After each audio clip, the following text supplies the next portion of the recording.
Good morning. Today we take a look at where we are a year after schools were shut down from COVID-19. And we learn why the month of March is important for women. We also have some updates on early release Wednesdays. Plus, we'll toss it over to Luke and Katie for sports, the top 3 things you need to know today. And if you need some help finding a scholarship for those big tuitions, Jack Polishuk has got you covered, plus a new edition of Cooking with Claire.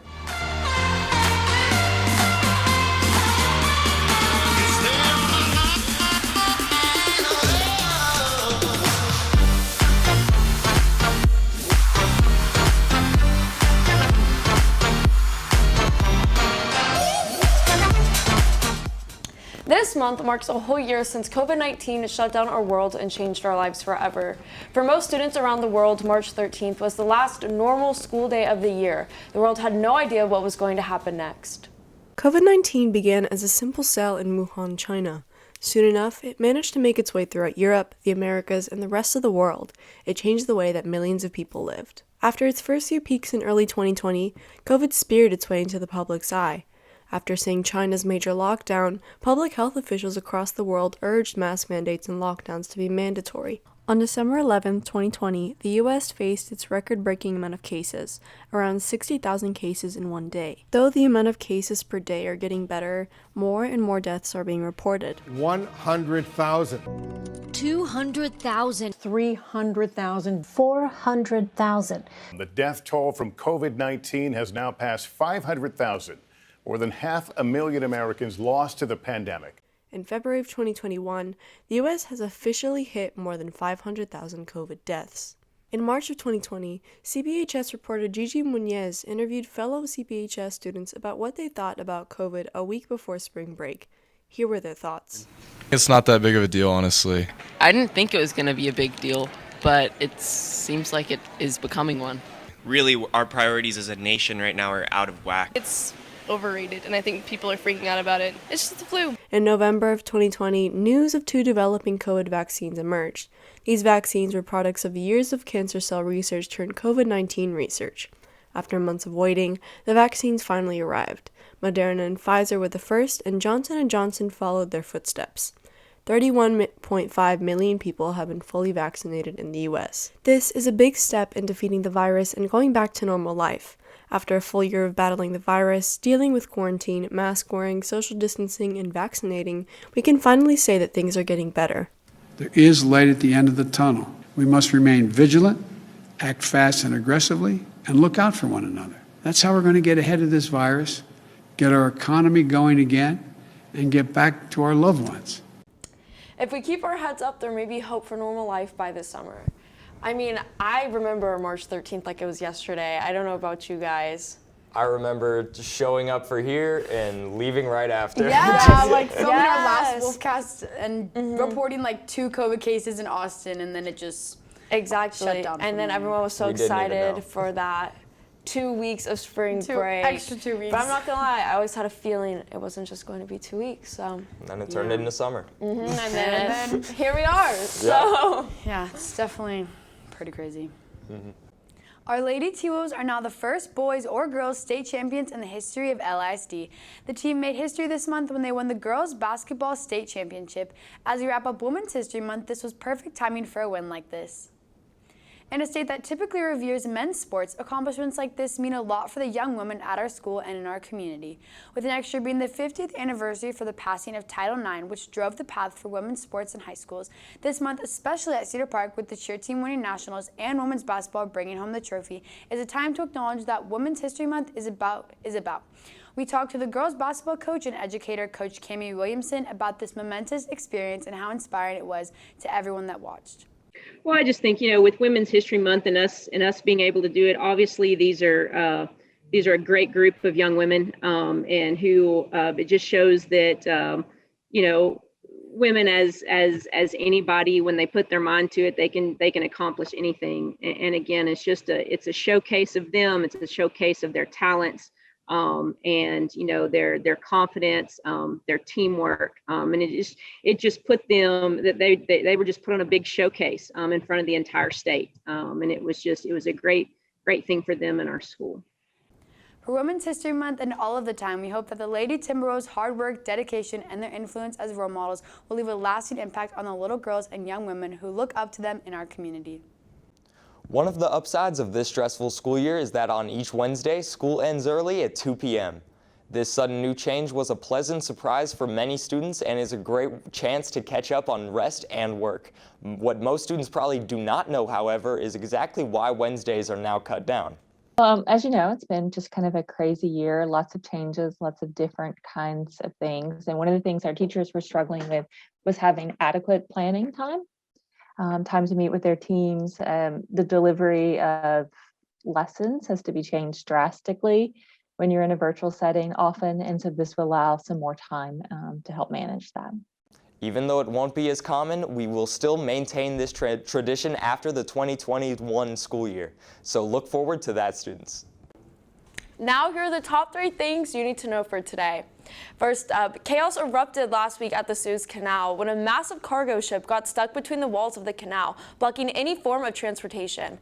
As of yesterday, 369 boats are not able to pass through the Suez Canal, which is responsible for around 15% of global trade. Initially, poor weather conditions were blamed for the massive traffic jam, but now Egyptian officials are now saying that human error is the main culprit.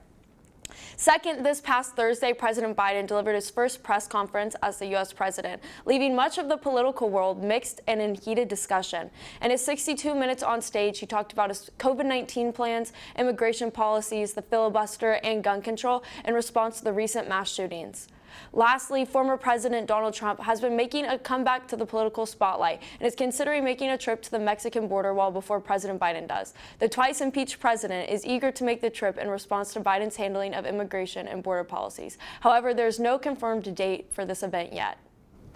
I'm sure you guys have seen the pictures of the cargo ship looking all cattywampus in the canal. Yes, and I remember when I first read about it, I saw it was trending on Twitter, and I didn't really understand the severity of it, and I was like, why is a ship stuck, trending? And then I realized, oh wait, no other boats can pass it. Yeah, I've seen a bunch of TikToks making jokes about it, but yes, and apparently they have no idea how to get it out, so 15% of the world's trade. That's a lot. That's a lot. We're in to see something. It's been a busy week for CPHS Sports. Luke Johnson and Katie Whitmarsh join us now for more. Hello, Cedar Park, and welcome back to the Wolfcast Sports Report. I'm Luke Johnson. And I'm Katie Whitmarsh. Starting off with our Cedar Park softball team. The Lady T-Wolves came out victorious against the Rouse Raiders on Friday, 8-1. That's right, Luke. This comes right after their win against Marble Falls last Tuesday, winning 3-1. Their next game will be an away game against Liberty Hill on Tuesday, starting at 7. Make sure to congratulate our softball players on the wins and wish them good luck. Switching it over to baseball, our boys are currently riding a 7-game win streak after their most recent dub against Glenn, winning 7-4. Our Timberwolves will be playing against Liberty Hill here at home at 7 p.m. It's also Teacher Appreciation Night, so teachers, come out, enjoy some high school baseball and a free hamburger from concessions. Kicking it over to soccer, our boys team won their bi-district game against Canyon 3-2. Their next round of playoffs will be on Tuesday versus Lanier. Good luck, boys. Our girls soccer team will also be moving on to the next round of playoffs after beating Alamo Heights 1-0. Stay updated on our sports Twitter at CPHS_sports for more updates on girls soccer. Well, that's all we have for you today. With CPHS News, I'm Luke Johnson. And I'm Katie Whitmarsh. Back to y'all.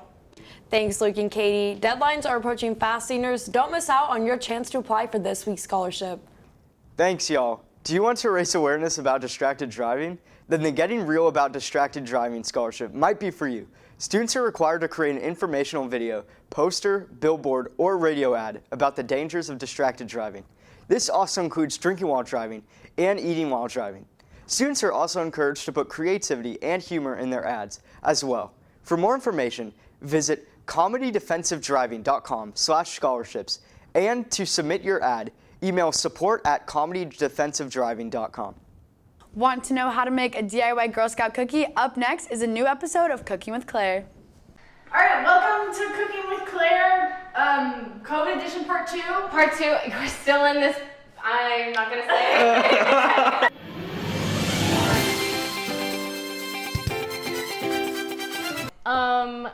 Today we're going to be making Girl Scout cookies because we missed Girl Scout cookie season, so...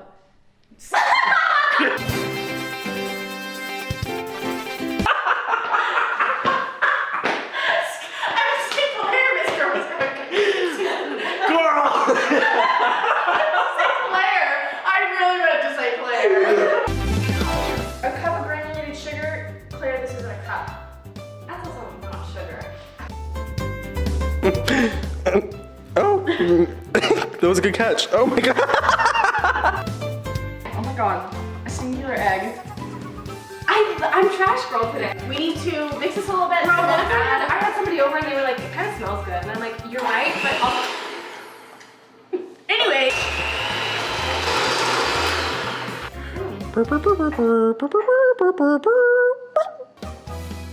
Woo, better than expect.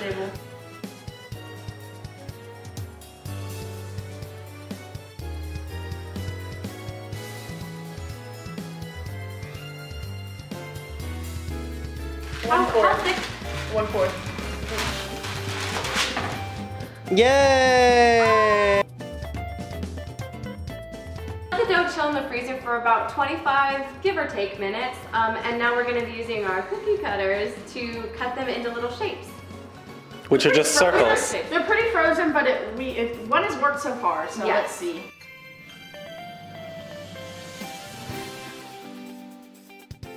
Okay, ooh, that was aggressive. Damn, girl, you got something against my oven?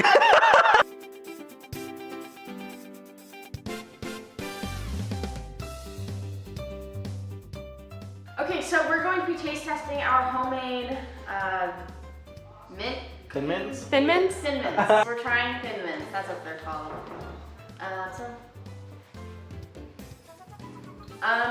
Taste is pretty on point. It's minty chocolate. I really like the outside layer, the melted chocolate, but the inside texture is super weird.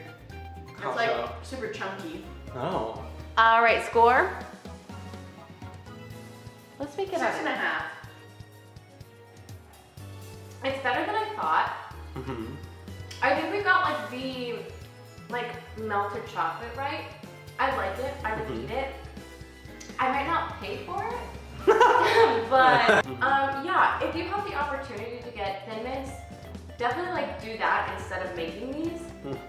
But they're not bad. Like if it's not Girl Scout cookie season and you want Thin Mints, these are a good second option. Okay. My rating would be a 7. See, the thing is, so I actually like the outside is like really thick. It's like the chocolate is too melted. Like it kind of also like melted. It should have frozen a little bit more. We could have frozen it a little bit more. But overall, I think 7. I'm gonna give it a 7. How about you do the outro? Thank you for watching Cooking with Claire. I hope you enjoyed us making Thin Mints. Overall, good. Goodbye. That's what we have for today. Make sure you keep up with all of our content, so head over to our YouTube at CPHS News. You can also follow at CPHS_sports for more updates. Join us Wednesday for a new edition of the Pack Chat and a host of Health Minute. Thanks for taking time to join us this morning. With CPHS News, I'm Luke Johnson. I'm Abby Martinez. And I'm Ella Neal. Remember to make it a great day or not, the choice is yours.